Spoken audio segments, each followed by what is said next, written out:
Hello दोस्तों, नमस्कार। अगर आप गुड़गांव में कोई घर ढूंढ रहे हैं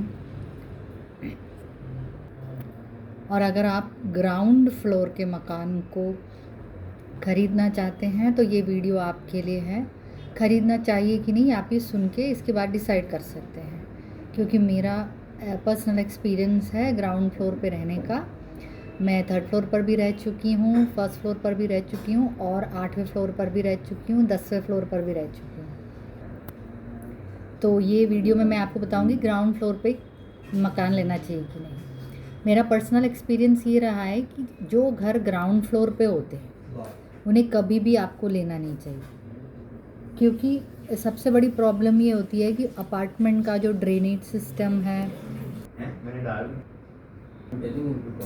हाँ यार, मैं अभी जाओ।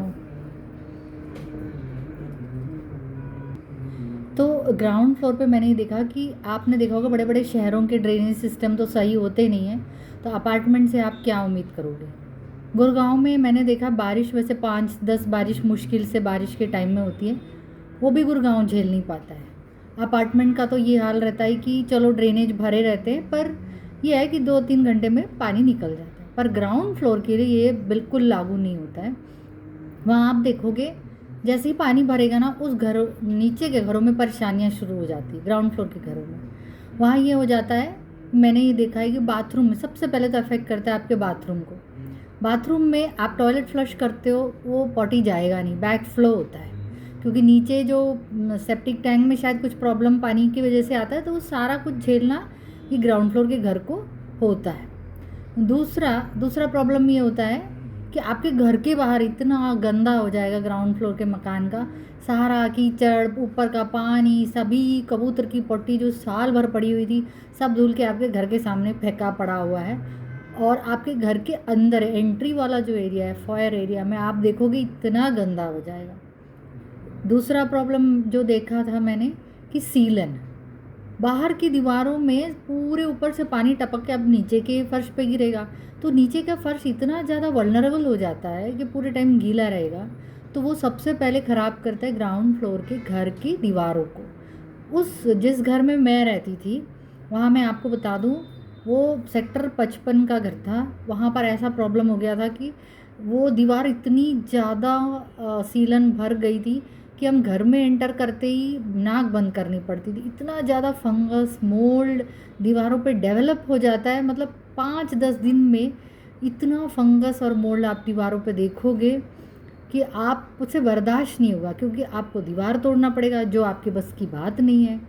अब किराए पे है तो वो आदमी भाग भी जाए वहाँ से, पर जो घर लेता है वो ज़िंदगी भर पछताएगा। तीसरा प्रॉब्लम ये है कि क्योंकि ये फर्श के मतलब ग्राउंड फ्लोर जो होते हैं ज़मीन के ही आसपास के एलिवेशन में ही बनाते हैं। कुछ अपार्टमेंट तो ऐसे हैं जो एकदम ही बराबर टाइप, मतलब बाहर की मिट्टी, ग्राउंड जो मिट्टी है और आपके घर का जो फर्श है करीब करीब एक ही लेवल पे बनता है। तो उसमें क्या होता है कि जितने भी कीड़े मकोड़े, खासकर अर्थवर्म्स, छोटे छोटे सांप, बिच्छू, कान खजूरा, स्पाइडर्स, मतलब चींटी, मच्छर मच्छर तो हज़ारों की तादाद में अंदर आते हैं। पूरे टाइम हम यही फिगर आउट करते रह गए कि ये आते कहाँ से हैं। पर मैं सच बता रही हूँ, उतने टाइम मैंने रही, मैं उस मकान में 2 साल रही हूँ, मुझे कहीं समझ नहीं आया कि ये किस तरह से आते हैं, कहाँ को। अब आप परेशान हो जाओगे, बिस्तर में डरने लेटते हैं आपको डर लगने लगता है, क्योंकि आप देखते हो कि मकड़ी वहाँ बैठी है, मकड़ी यहाँ बैठी, कान खुजरा वहाँ चल रहा है। इतना घिना के रख देगा ना कि आप उसमें रह ही नहीं सकते हो।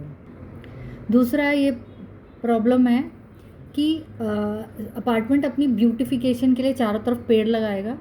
खासकर अपार्टमेंट जो है बहुत ज़्यादा पेड़ वेड़ लगाएंगे। वो ऊपर वालों के लिए तो खूबसूरत है, क्योंकि वो ऊपर से देख रहे हैं, उनको दिख रहा है पेड़ की कैनोपी, फूल सब ठीक है। पर जो ग्राउंड फ्लोर वालों के लिए ये एक कर्स बन जाता है, क्योंकि आप खिड़की के बाहर देखते हो कि पौधे वौधे लगे हैं, पर आपके घर में कोई रोशनी नहीं आ पाती है।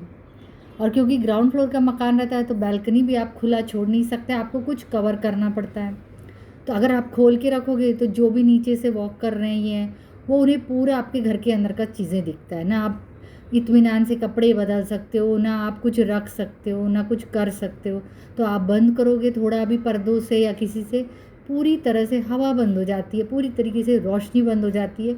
वो टाइम जो मैं उस घर में रही हूँ, ऐसा लग रहा था कि काल कोठरी में रह रहे हैं। बहुत ही मुश्किल लगता है। और हमें लगता है कि ठंड में बहुत अच्छा है ना, 1% भी धूप नहीं आ पाती, क्योंकि पेड़ आपके यहाँ अंदर धूप आने नहीं देगी। गर्मी में, हाँ, गर्मी में क्या होता है कि आपको कुछ दिखता नहीं है। तो पूरे टाइम ये जो मूवी थी आपकी, पूरे टाइम जो हैरी पॉटर की मूवी आपने देखी होगी, कैसे अंधेरे अंधेरा काला काला सा रहता है, इसी तरह आपके घर का लाइफ भी रहता है। वहाँ पर रहने के बाद मेरे को आंखें कमज़ोर हो गई थी और बहुत ज़्यादा नेगेटिव थॉट्स भी आते हैं, क्योंकि इतनी काला काला में ना हम इंडियंस तो नहीं जी सकते हैं, क्योंकि हमने शुरू से हवा, पानी, सूरज, बारिश, ठंड देखी हुई है। इन काल कोठरियों में आपको एक प्रिजन का फील आता है। और ग्राउंड फ्लोर का आपको बहुत बड़ा बड़ा घर मिलता है, क्योंकि वो आपको ना एक्स्ट्रा बैल्कनी देते हैं, बैल्कनी कवर करके दे देंगे। तो आप घर में घुसोगे ना, तो पहले तो आपको बहुत अच्छा लगेगा कि आपको लगेगा। तो प्रॉब्लम क्या होती है कि इन घरों में रहने में बहुत ज़्यादा नेगेटिविटी आपके अंदर आती है। क्यों? क्योंकि फंगस, मोल्ड, इसकी बदबू तो है ही जो जाती नहीं है, ये जा भी नहीं सकती, क्योंकि धूप तो घर में लगनी नहीं है। दूसरी बात, हवा आ जा नहीं सकती है, पर्दे हटते नहीं हैं, और इस तरह का माहौल हो जाता है ना कि आपका मन भर जाएगा। तो जैसे आप पहली बार घर देखने जाते हो, प्लीज़ आप इस बात का आप बिल्कुल ध्यान रखें, काल कोठरी लग रही है कि नहीं है, उसमें भरपूर हवा और रोशनी आ रही कि नहीं। लाइट बंद कर देना जाते ही, और देखना कि बिना लाइट के उस घर में रोशनी आ भी रही है कि नहीं। और तीसरा कि बहुत बड़ा घर है, बहुत फैंसी आइटम लगे हैं, बाथरूम के जो वेयर्स हैं बहुत महंगे वेयर्स लगाएं, तभी समझ जाना उल्लू बनाने के लिए, फंसाने के लिए सब कुछ फिट किया हुआ है। बढ़िया पुताई मार के आपको देते हैं, ताकि आपको ज़रा भी इल्म ना हो कि ये चीज़ प्रॉब्लम करेगी। क्योंकि जो आप खुद ही सोचो, जो बंदा इतनी शौक से लिया वो दूसरे आदमी के सिर पे क्यों चिपका रहा है, आपको अपने आप आंसर मिल जाएगा। तो ये है मेरा ऑब्जर्वेशन ग्राउंड फ्लोर के लिए। तो मैं पर्सनली आपको सजेस्ट करूँगी कि आपका हार्ड अर्न मनी है, 2 करोड़ 1.5 करोड़ जब आप डाल रहे हो तो बहुत ध्यान से डालें। हाँ, अगर आप 50 लाखों करोड़ बैठे हुए हैं फेंकने के लिए तो अलग बात है, पर जो लोग मेहनत से कमा रहे हैं वो मैंने पॉइंट्स बता दिए हैं, फिर आपको सोचना है आपको क्या करना है।